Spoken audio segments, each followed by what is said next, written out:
राधे राधे भक्तों, जय श्री कृष्णा, जय श्री बांके बिहारी लाल की जय।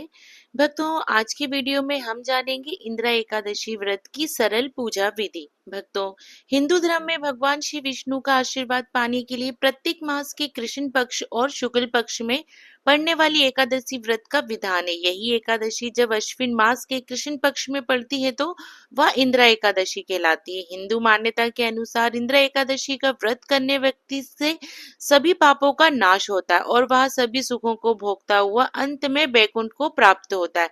सभी मनोकामनाओं को पूरा करने वाला इंदिरा एकादशी का व्रत कब किया जाएगा और क्या है इसकी पूजा विधि और शुभ मुहूर्त, आइए इसे विस्तार से जानते हैं। भक्तों, सबसे पहले आप एक चौकी ले लीजिए। चौकी पे आप लाल पीला रंग का वस्त्र बिछा लीजिए।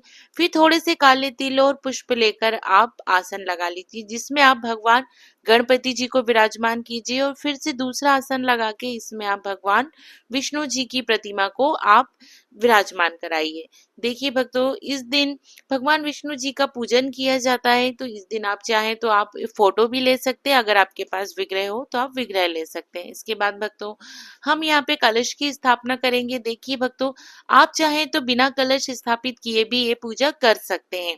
यहाँ पे मैं कलश की स्थापना कर रही हूँ, तो देखिए भक्तों, यहाँ पर मैंने कलश ले लिया है, जल से भरा हुआ है, शुद्ध जल लिया है। उसके बाद कंठ में मैंने कलावा बांध दिया है। उसके बाद मैंने स्थापित कर दिया है। इसके बाद देखिए भक्तों, हमें यहाँ 5 चीजें लेनी है जो कलश में डालनी बहुत जरूरी होती है। यहाँ पे मैंने पुष्प, सिक्का, सुपारी, लौंग और थोड़े से काले तिल ले लिए हैं। इसके बाद भक्तों, इसे मैं लोटे में डाल दूंगी। इसके बाद देखिए भक्तों, यहाँ पर मैं पंच पल्लव लूंगी। तो यहाँ मैंने आम के पत्ते लिए हैं। आप चाहें तो अशोका के पत्ते भी ले सकते हैं। तो यहाँ मैंने आम के पत्ते ले लिए हैं और आम के पत्ते लगाते हुए भगवान श्री हरि का नाम लिया है। इसके बाद ये पत्ते लगाए हैं। अब इसके ऊपर देखिए भक्तों, यहाँ पर मैं एक कटोरी में थोड़े से काले तिल लेकर उसके ऊपर मैं दीप प्रज्वलित करूंगी। तो यहाँ पे मैंने दीप ले लिया है और इसे कलश के ऊपर रख लिया है। तो भक्तों, यहाँ पे दीप स्थापित हमने कर दिया है। इसके बाद देखिए भक्तों, हम फिर से थोड़े से तिल और पुष्प का आसन लेके हम भगवान श्री हरि विष्णु के सामने एक और दीप रखेंगे।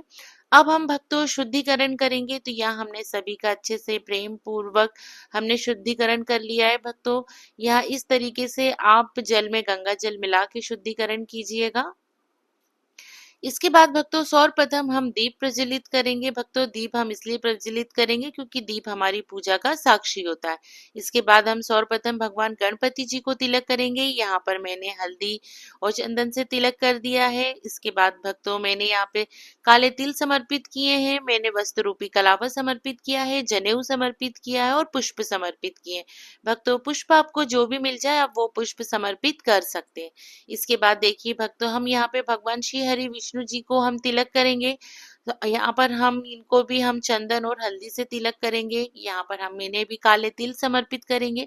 भक्तों, आज के दिन काले तिल का बहुत महत्व होता है, इसलिए आप काले तिल जरूर से जरूर समर्पित करें। अगर नहीं मिल पाते हैं आप तो सफेद तिल भी समर्पित कर सकते हैं, लेकिन कोशिश कीजिएगा कि काले तिल समर्पित करें। इसके बाद वस्त्र रूपी कलावा समर्पित करेंगे। यहाँ पर हम भक्तों जनेऊ समर्पित करेंगे और हम पुष्प समर्पित करेंगे। तो भक्तों, यहाँ पर मैंने पीले रंग के पुष्प समर्पित कर दिए हैं। अब भक्तों देखिए, हमने जो कलश स्थापित किया है हम उसे तिलक करेंगे। भक्तों, यहाँ पर हम कलश में हम स्वास्तिक बनाएंगे और हमने इस तरीके से यहाँ हमने स्वास्तिक बना लिया है। स्वास्तिक बनाने के बाद भक्तों देखिए, जो हमने दीप रखा है वो दीप को भी हम तिलक करेंगे। तो इस तरीके से हमने यहाँ दीप को भी तिलक कर दिया है और काले तिल समर्पित करेंगे। और उसके बाद भक्तों, अब हम दीप को प्रज्वलित करेंगे। तो यहाँ पे देखिए भक्तों, कलश के ऊपर हमने दीप को प्रज्वलित कर लिया है। इसके बाद भक्तों, अब हम पुष्प समर्पित करेंगे। तो यहाँ पर मैंने प्रेम पूर्वक पुष्प समर्पित कर दिए हैं। अब हम भक्तों देखिए, अब हम यहाँ पे हम काले तिल समर्पित करेंगे। हमने दीप प्रज्वलित कर लिया है, तो अब हम दीप में काले तिल डालेंगे। और यहाँ पे जो हमने दूसरा दीप प्रज्वलित किया था, अब हम इसे भी हम तिलक करेंगे।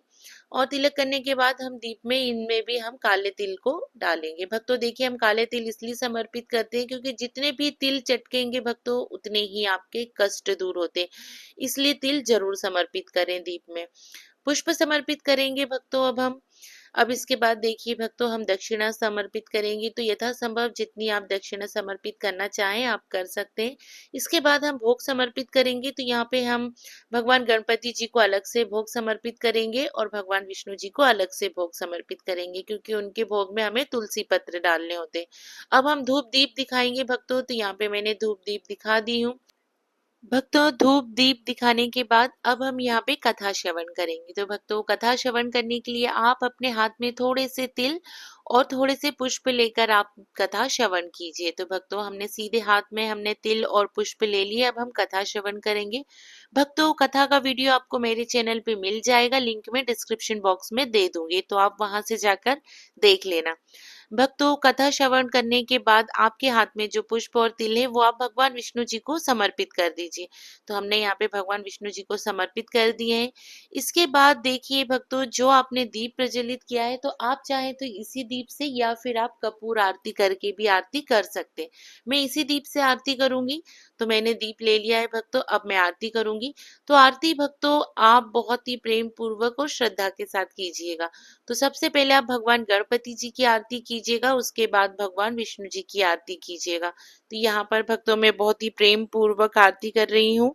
इस तरीके से भक्तों आपको आरती करनी है।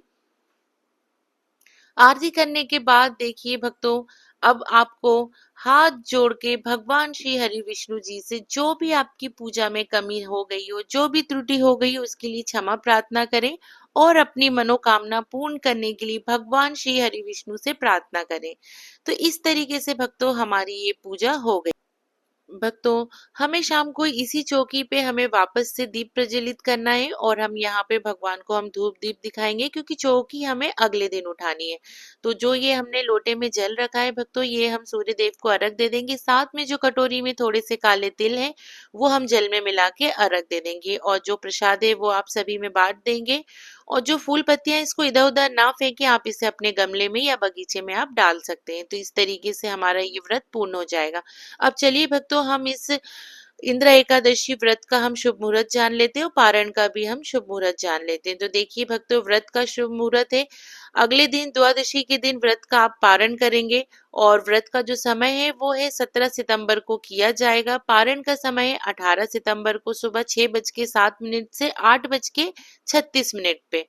तो भक्तों ये है आपका पारण का समय।